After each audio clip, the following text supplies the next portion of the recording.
Salut les copains et salut les autres aussi.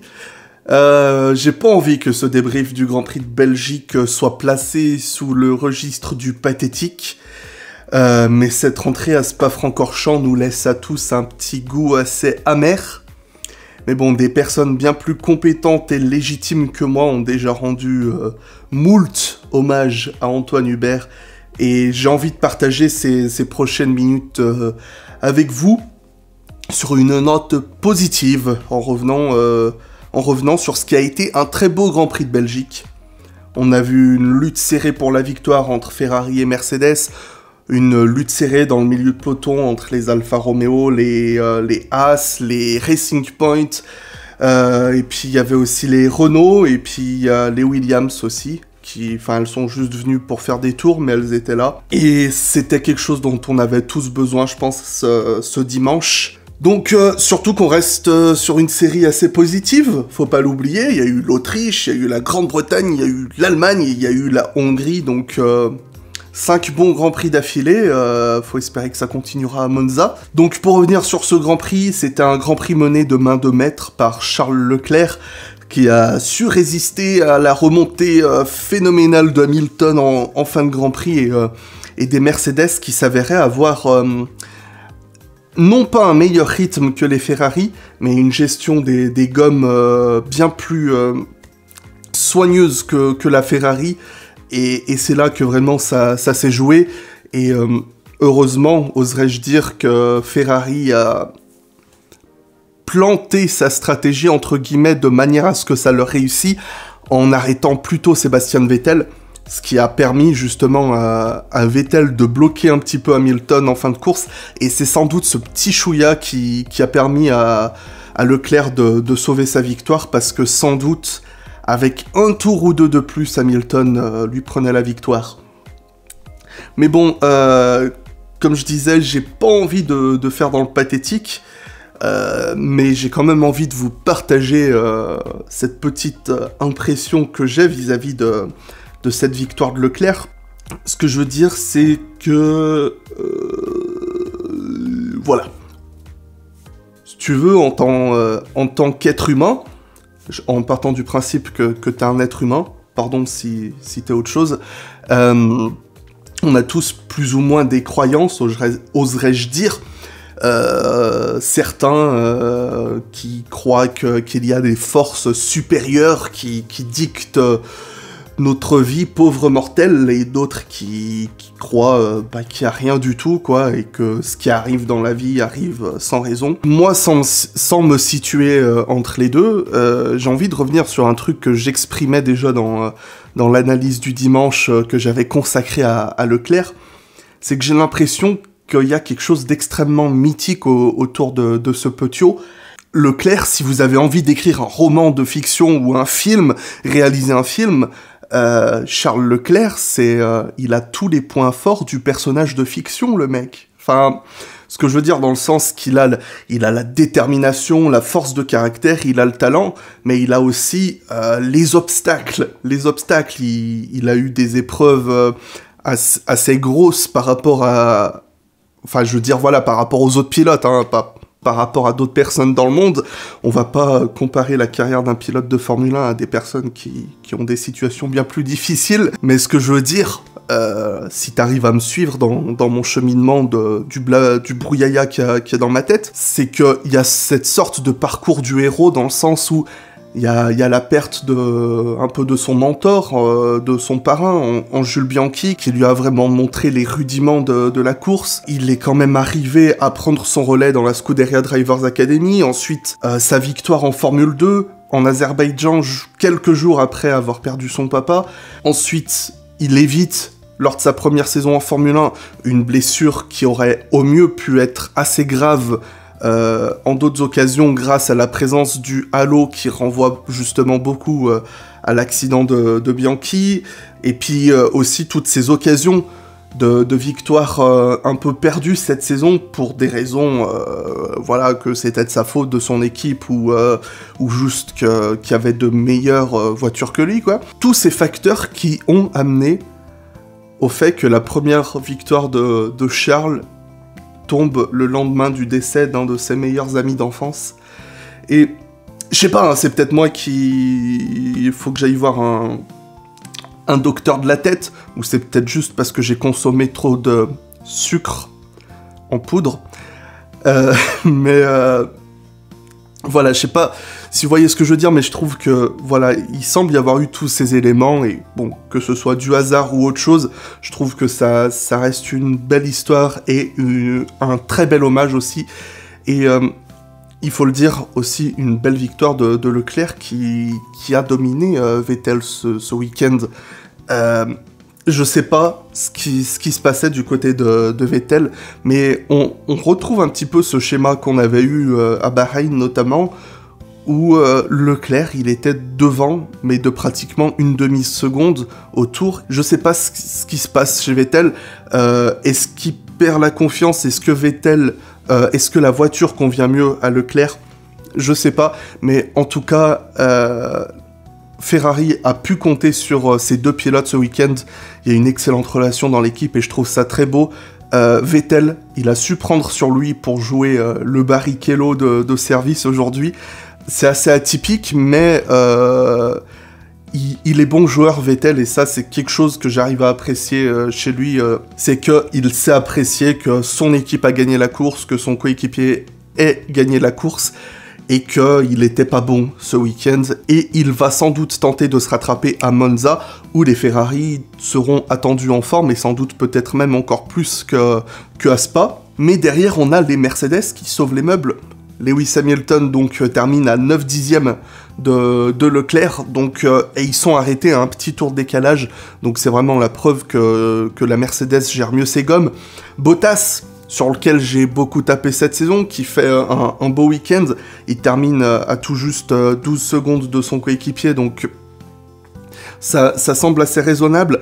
On sait que Bottas, il a quand même plus de mal à gérer ses gommes que Hamilton, ça s'est senti sur la fin de course où vraiment il commençait à tomber. Il a suivi le rythme tout le week-end, et surtout, il est là pour faire ce qu'on lui demande, c'est de terminer juste derrière Lewis, et ça permet donc d'empêcher Vettel de monter sur le podium. Mais bon, quoi qu'il en soit, ça permet déjà à Ferrari de prendre sa première victoire de la saison, et de marquer des gros points importants, puisque c'était un week-end difficile pour Red Bull.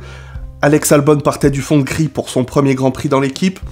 Verstappen, après des problèmes moteurs en qualification, il n'a pas passé le premier tour suite à cet accrochage avec Raikkonen. Moi, je penche pour du 50-50. Les commissaires en ont décidé d'eux-mêmes, de toute façon. Ou peut-être 60-40, qui tomberait plus de la responsabilité de Verstappen, parce qu'effectivement, c'est lui qui va vraiment plonger à l'intérieur. Mais en soi, il y avait un petit peu la place, et c'est juste que Raikkonen ne l'a pas vu. Donc c'est pour ça, c'est un incident de départ. Il y en aura toujours, surtout sur des circuits comme ça à Spa, avec un premier virage qui fait presque un 180 degrés. Un mauvais week-end de Verstappen, faut bien que ça arrive de temps en temps. Il était sur une série de 21 courses sans abandon, donc c'était pas mal, Max. Mais je suis très agréablement surpris, pas vraiment en fait, par la performance d'Alex Albon, parce qu'il remonte jusqu'à la 5e place, en dépassant Sergio Pérez dans le tout dernier tour.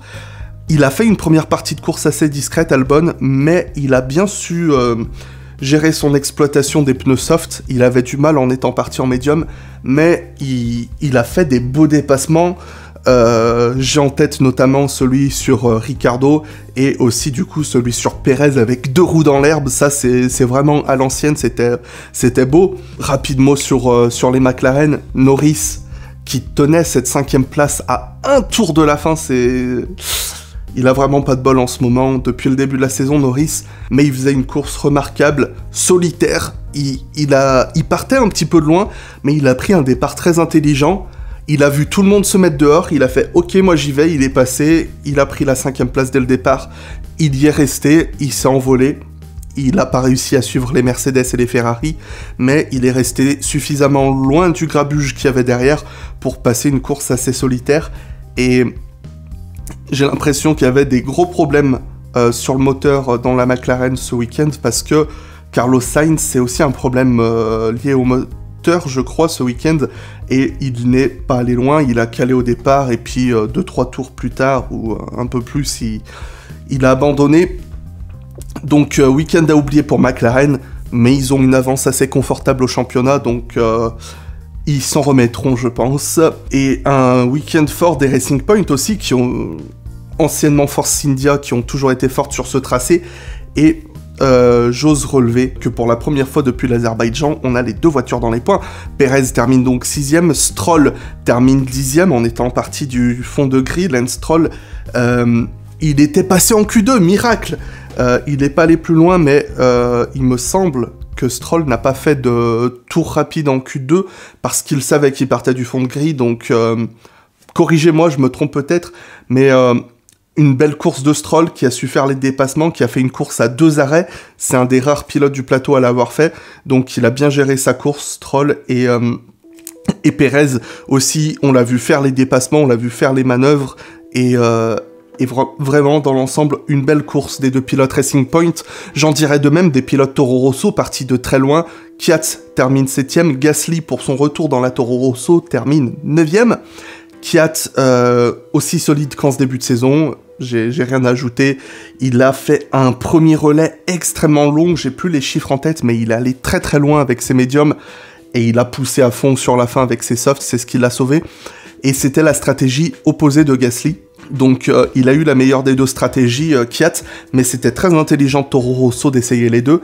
Gasly, excellent début de course, et même en fin de course, avec des médiums qui commençaient à s'user, il a réussi à faire de belles batailles, il s'est bien défendu sur les remontées de Hülkenberg qui termine devant lui et de Stroll qui termine tout juste derrière lui. Donc c'était ça qu'il lui fallait à Gasly? C'était qu'il retourne dans sa Toro Rosso? Je sais pas, parce que on a vu aujourd'hui Gasly faire ce que Red Bull lui reprochait de ne pas faire depuis le début de la saison, à savoir être offensif, attaquer, savoir gérer ses gommes. Ce qui faisait très bien l'année dernière chez Toro Rosso, mais voilà, en fait, j'ai l'impression que c'est juste la Red Bull qui ne lui convient pas, parce que Albon, très sincèrement, hein, je ne pense pas que si Gasly avait été dans le baquet d'Albon, je ne pense pas qu'il aurait fait aussi bien. Est-ce que ça veut dire qu'Albon est un meilleur pilote que Gasly? Je sais pas.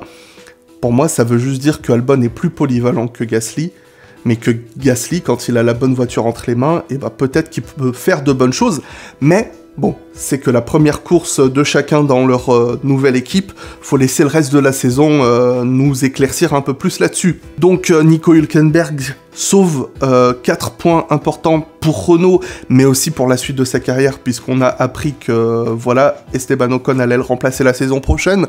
Je ferai sans doute une petite vidéo dans la semaine pour vous donner un peu mon avis sur la question, sauf si ça vous intéresse pas. Bon, de toute façon, je le ferai quand même. Une bonne course de Hülkenberg qui fait marcher la stratégie à 2 arrêts lui aussi. Et pour Ricciardo, ça n'a pas marché du tout. On était parti sur un arrêt, mais en fin de course, c'était la catastrophe et on a dû l'arrêter à nouveau. De toute façon, les Renault, je sais pas, c'était peut-être l'exploitation des gommes. Pour des raisons évidentes, on n'a pas eu beaucoup d'informations des pilotes après le Grand Prix, puisque les conférences de presse ont été extrêmement raccourcies. Chez Renault, je sais pas ce qui n'allait pas. La puissance moteur, elle était là, c'était une des plus rapides en ligne droite, mais encore une fois, est-ce que, à l'instar de Ferrari, ils perdent tout dans les virages? J'ai pas réussi à trouver d'infos là-dessus, mais c'est peut-être une piste à explorer. Chez Haas, c'est tout le contraire. Haas, Magnussen 12e, Grosjean 13e, avec une course... Magnussen était anonyme.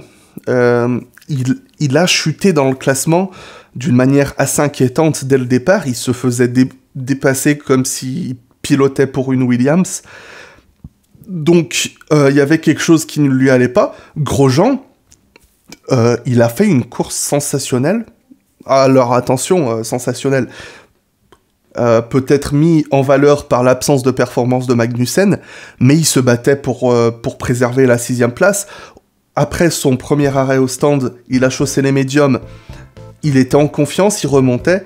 Mais ce que Grosjean expliquait, c'est que dès l'instant qu'il s'est retrouvé à chasser Ricciardo, il perdait tout en ligne droite. Même avec le DRS, il perdait tout en ligne droite. Et il faut croire que, en fait, l'upgrade de la nouvelle As que les deux pilotes avaient ce week-end se fait au détriment d'une vitesse de pointe qui, pourtant, on sait que le moteur Ferrari est sans doute le plus rapide du plateau, mais bon, ça fait pas tout, hein, il faut le châssis qui va avec. Mais la voiture n'est pas là, et j'ai pas envie d'imputer ça au pilote, encore une fois, hein, parce que... bon, si Magnussen, il nous a fait un petit sale coup avec des défenses un petit peu trop coriaces qui auraient pu mal finir, Grosjean, je l'ai pas vu faire d'erreur, et on a vu les années précédentes que ces deux-là, ils savent ramener les points quand la voiture est là. Donc là, c'est vraiment qu'il y a une gestion des gommes qui est misérable chez les As. Pour terminer rapidement sur les Williams, qu'est-ce que vous voulez que je vous dise George Russell, je suis content qu'il soit là. Robert Kubica, je serais content de l'avoir vu parce que Kubica, sincèrement, l'année prochaine... je vais pas me mettre un bras à couper parce que j'y tiens, mais il ne sera pas en Formule 1, ou du moins pas chez Williams l'année prochaine. Russell est confirmé. Nicolas Latifi, actuellement second du championnat de F2, il fait quelques séances en essai libre 1, et il lui met 2-3 dixièmes à chaque fois à Kubica. Comment un pilote plus que moyen de Formule 2 peut mettre 2-3 dixièmes à un pilote titulaire en Formule 1 ? Non, c'est pas possible, surtout que Latifi, il a les sponsors, donc je pense que ça remplacera assez facilement Kubica, et c'est dommage. Du côté des Alfa Romeo, Kimi, c'est dommage, il partait 6ème, mais cet accrochage a tout ruiné.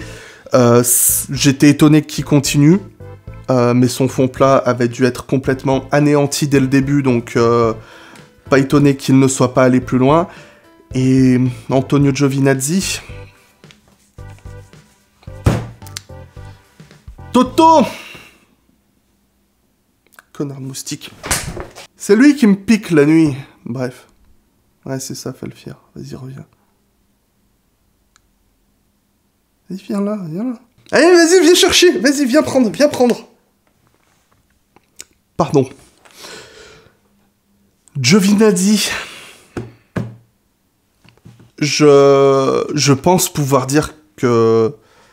Je fais partie des personnes qui défendent Toto Giovinazzi depuis le début de la saison. J'ai eu quelques mots méchants sur lui, dans le sens où, allez, il faut se bouger le derche. Mais là, c'est le moment ou jamais. Il faut qu'il se montre, il faut qu'il fasse les performances. Il faut qu'il montre à Ferrari qu'ils ont eu raison d'investir en lui, qu'ils ont raison de lui payer son baquet chez Alfa Romeo, et pourtant, il a fait une belle course, Giovinazzi.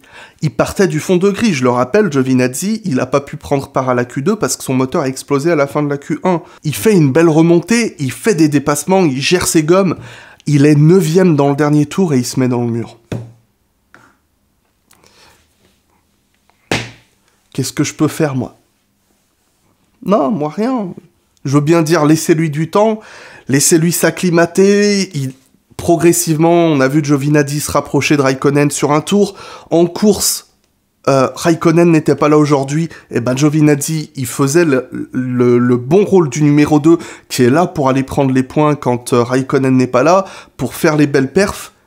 Et il ruine tout en un tour, en un virage, tout seul comme un grand. Il n'y a pas eu de défaillance technique. Giovinazzi a reconnu son erreur. Ouais, enfin... Non, pardon. Je suis pas content, Toto.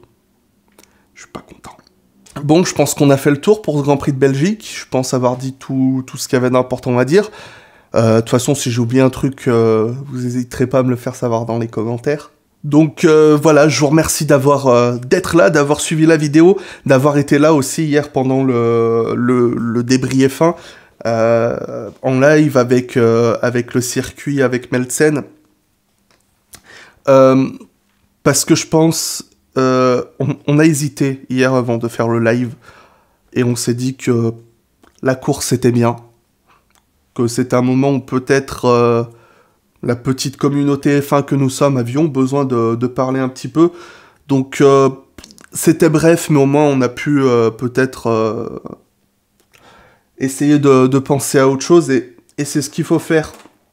Il faut essayer de se vider la tête dans ce genre de moment. Il faut s'unir. La communauté F1 et du sport auto en général était vraiment soudée ce week-end, et ça fait plaisir à voir. Comme je l'avais dit sur Twitter, samedi, quand on a appris la nouvelle, on était en train d'enregistrer une émission avec les copains de Formule X.